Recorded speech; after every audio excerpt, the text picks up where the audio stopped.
May hapon Negros. Ini ang Digicast Negros X. Ang nagapanguna nga napulo ka mga balita sa isla sa Negros ang amo ni gadulong sa inyo. Update ninyo kami via Facebook, YouTube, kag sa amon nga website www.digicastnegros.com. Kag sarama kayo malantaw sa kay Channel 11 sa Kabangkalan City, Himamaylan City, kag Banwas ang Ilog. Kag yari na ang top 10 nga mga balita sa Negros subong adlaw. Tatlo ka mga LGU sa Southern Negros, wala pa sa gihapon sang power supply. Presyo sa baboy kag manok nagsalaka. Sa Talisay City, pulis patay matapos matrap sa nagakasunog nga balay. Sa Negros Oriental, lineman patay matapos makuryente sa ginakaayo nga linya sang kuryente. Kag sa Good Vibes, mga manunudlo kag mga estudyante nagabulig sa pagdala sang drinking water sa Sipalay City. Inatanan sa Digicast Negros X.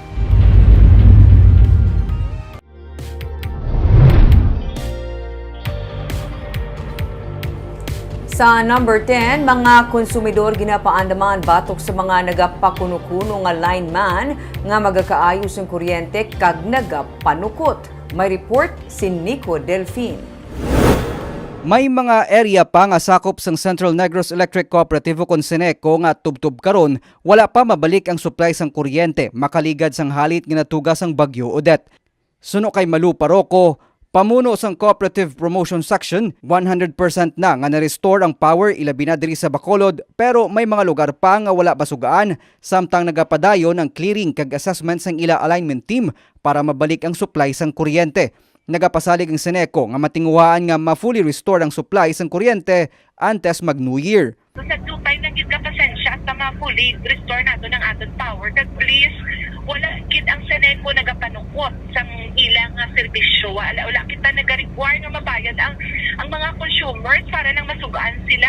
Pero ginklaro sang tagdumalahan sang Seneco nga wala sila nagapanukot para matigayon ang pagbalik sang kuryente sa mga pamalay. Ini matapos man nga makabaton sang reklamo halin sa konsumidor angot sa nagapakuno-kuno nga lineman sang electric cooperative nga nagapanukot para masugaan ang mga konsumidor. I think na naguba lang ang ngalan sa mga linemen naton nga bayran sila kay para mauna sila, hindi na sila ang nag-schedule. May mga engineers kita nga mga head nila nga sila na iya ang nag-schedule kung sino naman to ang makatuan. Ginaamat-amat lang. Wala man kita nagapanukot because it's our obligation to restore and energize sa mga power sa ating mga consumers.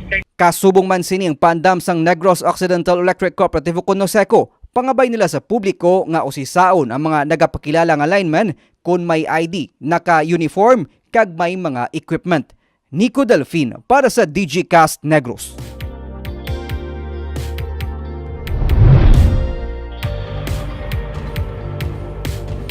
Sa number 9, halos 40,000 ang tigayon nga nabuligan nga overseas Filipino workers ang OWA nga makapauli sa Bacolod City kag Negros Occidental sini nga 2021. 13,606 ang gikan sa Bacolod kag 26,357 naman ang gikan sa Negros Occidental.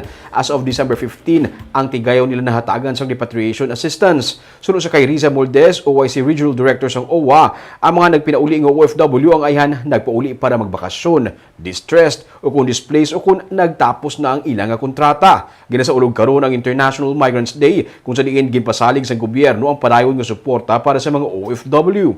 Sunod sa kay Governor Eugenio Jose Lacson, ang pagkadto sang iban sa luwas ang pungsod tugas sa professional advancement pero ang kadamaan tugas sa pagpanghangkat bahin sa ekonomiya kag kapigaduhon. Sa karon, may 10 million ka mga Pinoy nga yara sa luwas kag basobra 1 ka milyon ka mga Pilipino ang nagabiya sa pungsod sa kada tuig para magtrabaho. Ginaduso ang pagpangapin sa kinamatarong sa mga migrant workers. Nalakip naman diri ang pagpatuman man sa mga reforma santo sa new normal nga gintugas ang pandemic. We remain committed in responding to their needs to somehow mitigate their sufferings prompted by the global pandemic. OWA exploit whatever means to provide appropriate assistance to our OFWs. However, it is not enough to completely address their tribulation. Thus, we underscore the importance of solidarity in this trying time.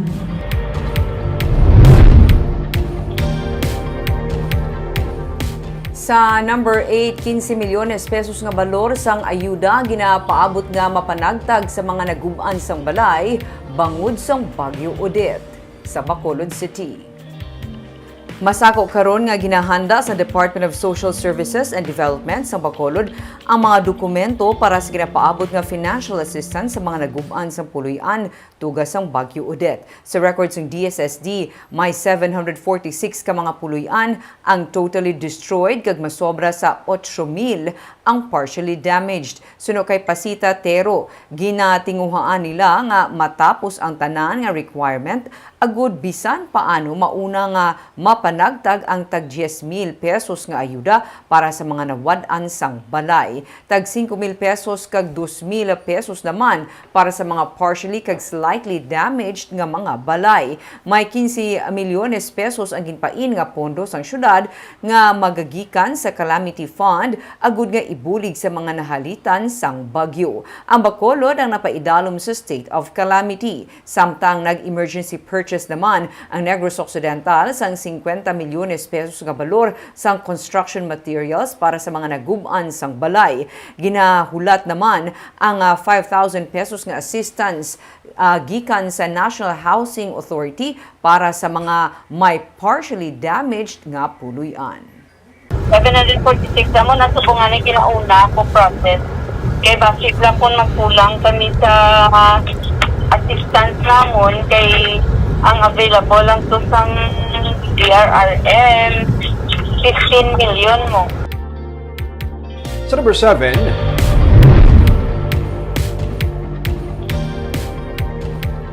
apektado ang vaccination program sa mga lugar nga naigo sa Bagyo nga Odette pero padayon ang programa para sa bakuna. Sunod sa kay Negros Occidental Governor Eugenio Jose Lacson, nagalaom siya nga malambot ang target nga mabakunahan sa Pebrero para sa herd immunity. Masobra na sa 1.1 million ang nagbaton sa at least 1 dose sa bakuna. Masobra sa 1.8 million ang target nga mabakunahan sa Negros Occidental.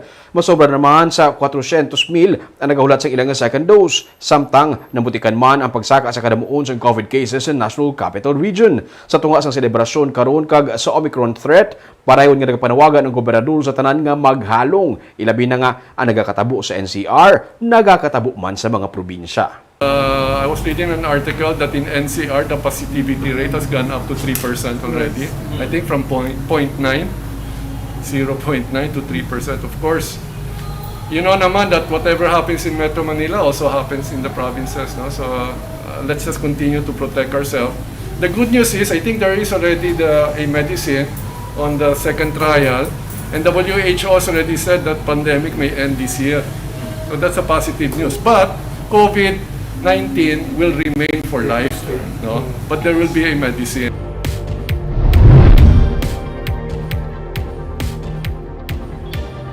Sa number 6, pagpangbakuna para sa 5 to 11-year-old ang ginaplano nga masunod nga vaccination program sang syudad sa Bacolod matapos malambot ang herd immunity.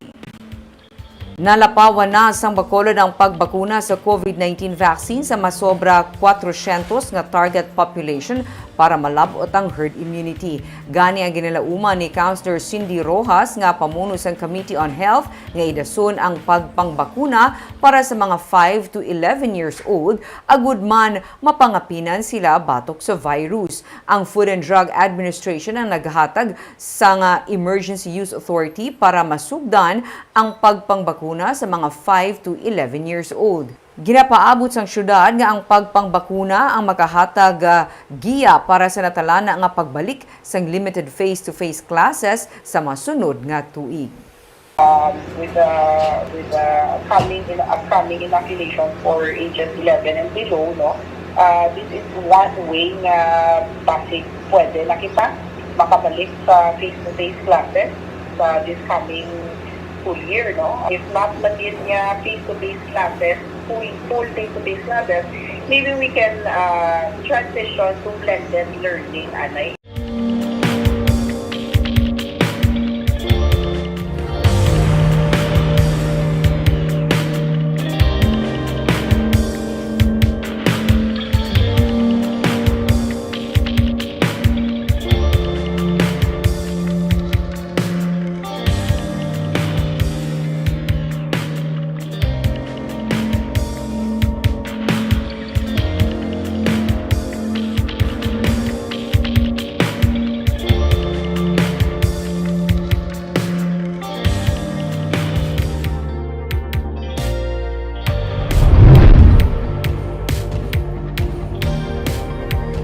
Sa number 5, sa Silay City, lalaki nga nagpalupok sang pusil, ginpulihan, patay.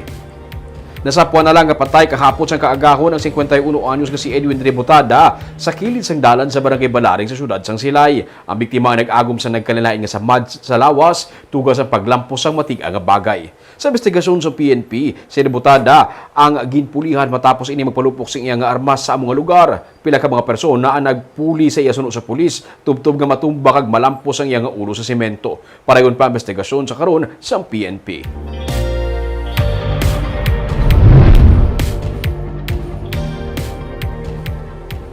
Sa number 4, lineman sang Noreco 2 patay matapos nga makuryente samtang ginatinguaan nga mabalik ang supply sang kuryente sa bahin sa Negros Oriental.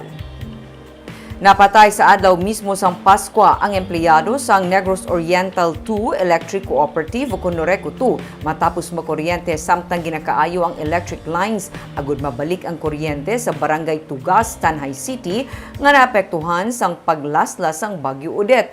Ang napatay ginkilala kay Ronald Gagliarde, miyembro sang Clearing and Restoration Team sang Noreco 2. Ginakasubo man sa Noreco 2 ang pagkamatay ni Gagliarde nga ila ginakabig Warrior of Light. Ang Noreco 2 nagpahayag man nga bisan adlaw sang Pasko padayon ang pagtrabaho sang ila team agud mapadasig ang pagbalik sang kuryente sa mga naapektuhan nga lugar sa Negros Oriental.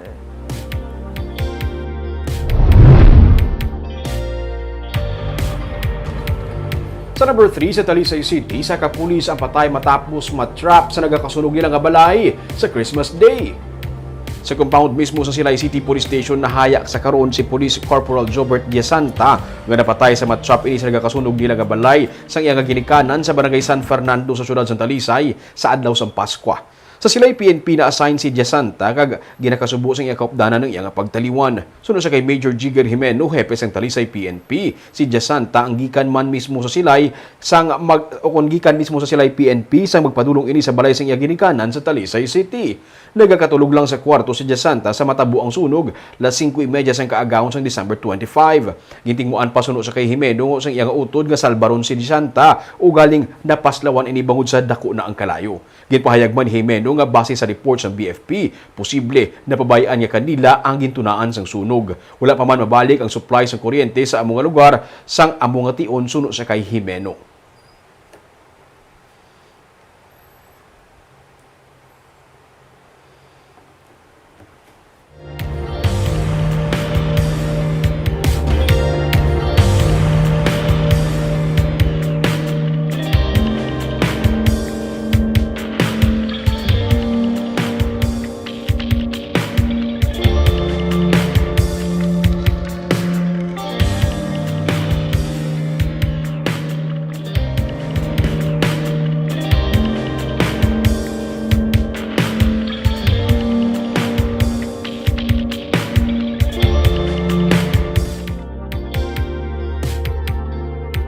Sa number 2, presyo sang manok kag baboy ang nagsaka ilabi na sa sur nga bahin sang Negros Occidental.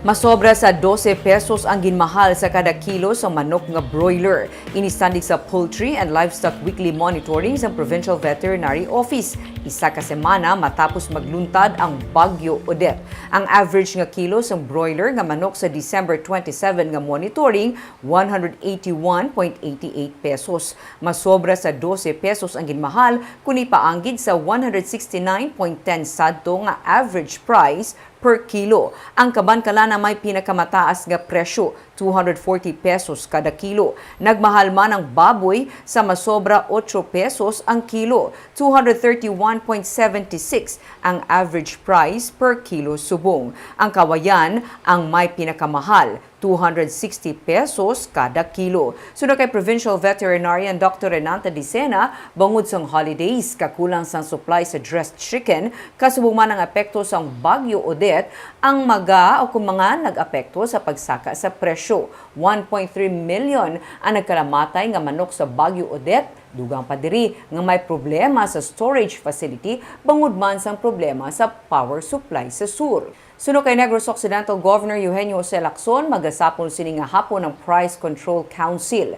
Damlag pa nagpatuman na sang price freeze kag ang basic necessities kag commodities ang napaidalom diri. Suno sa gobernador, talakayo nila ang presyo sang agricultural products bisan pa sa mga generator sets kag iban pagid nga mga produkto nga nagmahal. I ask for, I'm touching on their conscience, no, that really, please, let's not take advantage of the situation by raising the price just to make more money. Ang chicken and pork no go up no prices in the south increase. It could be, because one of our biggest damage is livestock. No? So it's a supply and demand thing. Kaag sa numero 1 sa mga balita, subunga adlaw.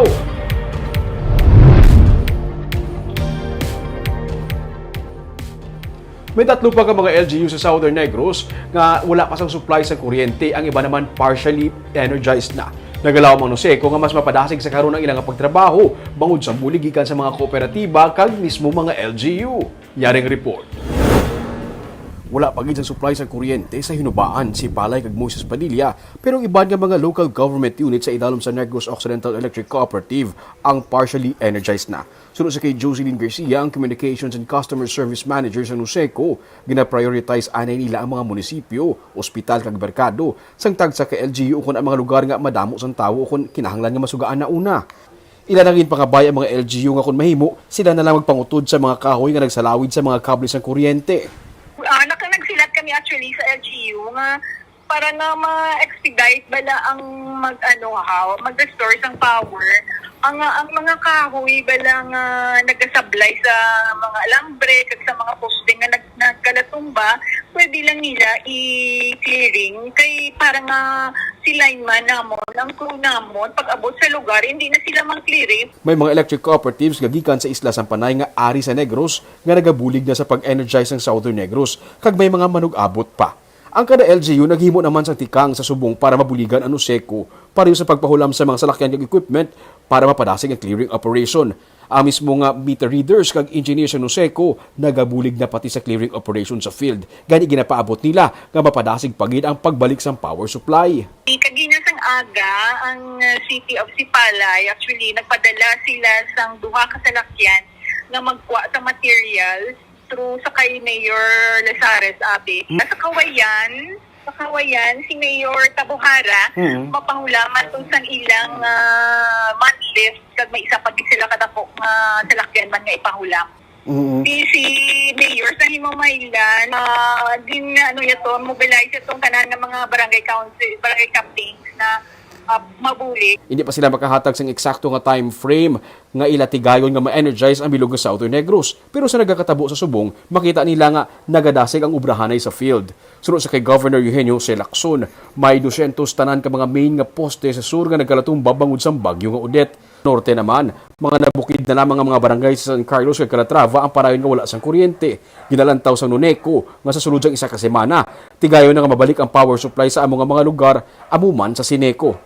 Samtang sunod sa kay Lacson, tigayon na nga nalubad ang problema sang NGCP matapos nga ginbalibaran ang mga tawo nila nga magsulod sa isa ka propiedad bangod sang damlag pa legal nga konflikto. Sa Good Vibes, mga manunod estudyante gikan sa Bacolod City ang nagpadala sang supply sang tubig sa Sipalay City. Nagbiyahe pa si Palay ang pila ka mga manunudlo sang St. Joseph School Lasal agud lang mapalabot ang ginatos nga supply sang bottled water kag mga relief goods sa mga nahalitan sang bagyo. Bisan paano, napayuhom nila ang mga residente antes sang adlaw sang Paskwa. Sa ila pagbalik sa Bacolod, liwat sila nga nagpangtipon sa mga empty plastic bottles nga gikan sa mga estudyante. Kapartner nila ang isa ka water refilling station sang ila kaupod nga maestra nga libre nga naga-refill sang tubig. Duga nga isa ka gatos nga taga 1 liter ang ila natalana ipanagtag sa pila pa ka mga banwa ka syudad sa sur nga bahin sang probinsya. Ginakalipay man sang grupo nga may pila pa ka mga kolehiyo ang nagatipon man sang linibo nga water bottles para idugang bulig sa mga nahalitan sang bagyo. Barb namin isang weekend damo ko nakita ang mga post, mga tao nag-travel pa south, nagadala bulig. Everybody nag-make effort na magbulig sa ating makauturan. May iniha mga ordinaryo nga Yes. tao, may mga organizations, biskan gani may mga LGU mismo, especially sa north, Kita nagpadala man kag nagbulig para sa mga counterpart nila sa southern. Kag ang mga electric cooperative from Panay, mutabo sa ila nagpanadala na diri para mapadasig man yung balik ang power supply sa Southern Negros. Kanami lang yun. Kita may nagalaom sang madasig nga recovery sa atong mga kauturan sa sur. Kag kabay pa makita nila ang kasanag sa south, di ba? Literal pagid Yes. kasanag. Kaaga po itong mga balita sa Negros, subong nga adlaw. Kay man sa panahon karon importante nga may ihibalo ka sa nagkakatabo sa imo nga palibot. Pero dapat eksakto kag balanse mga impormasyon. Padayon kami nga magapangalagad sa Negrosanon. Ako si Barbara Mijares. Tutob sa buwas ako naman si Romeo Subaldo, mayong hapon.